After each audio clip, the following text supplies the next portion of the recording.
Hey guys, how's everybody doing? Hillside Gardener back here with you on a cold, dreary January day.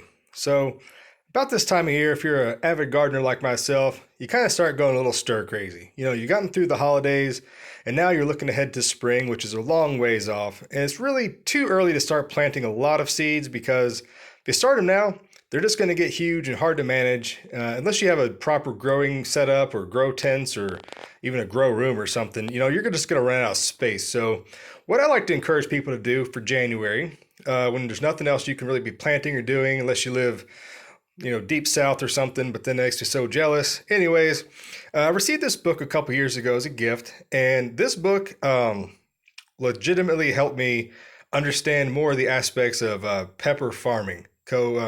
As I'm trying to get more into the commercial side of actually like mass production of peppers, going beyond the hobby level into more of like a small business, farmer's market type thing, you need to find some books like this that'll really help you guys out. So while you can't plant anything, now's the time you should be learning, building up your knowledge base. So books like this are awesome. So the book starts off with the history of peppers, kind of breaks it down into, the difference in capsicum frutescens and baccatums and annuums and chinense, et cetera, et cetera. So if you don't know about that, it does kind of teach you a little back history on that. And I mean, these pictures are awesome. Has pretty much tons of detail, varieties you probably never heard of before that kind of like, opens your mind to kind of expanding to things. But here's a chapter that really, really stood out to me. This is a capsicum cultivation. So this is more or less describing how commercial peppers are actually produced in fields, et cetera, as far as, row spacing, watering, seeding, et cetera, et cetera, et cetera. So, I mean, when you start taking stuff beyond a hobby level, I mean, you need to look at someone who's gone before you. Look at the experts. So this talks about the garden design. Do you hill your beds? Is it, one single row? Is it double row, staggered? Between here, ridges and furrows versus the flatbed and the raised bed. So it kind of gives the pros and cons of what, may or may not suit your particular, growing situation, whether it's a soil type or moisture level or just the actual variety of peppers you're growing, which ones will do better. So, I mean, there's tons and tons of information in books like this. This book especially, I read this thing cover to cover 2 or 3 different times. It even talks about container cultivation for home gardeners, etc. It gets towards the back.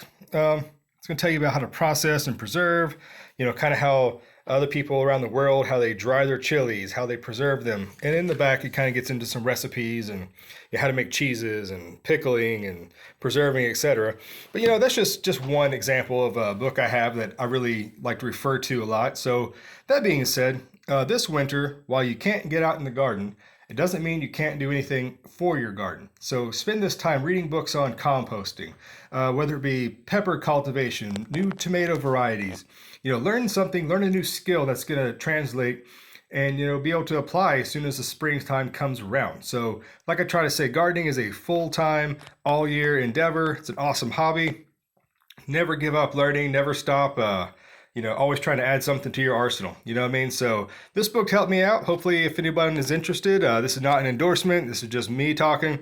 This book was awesome, and I really liked it. Helped me out. So you find what works for you. Excuse me. Leave a comment below. Tell me what kind of books you read. Tell me what. Give me some recommendations. I like to learn too. Hopefully, we can learn from each other. It's what it's all about here on the Hillside Garden channel. Thank you guys for watching this quick tip. If you guys would please go ahead and hit that subscribe. Maybe drop some comments, a couple thumbs up. Tell your friends, spread the knowledge, spread the word, and we'll see you next time here on the Hillside. And we'll check you later. Bye.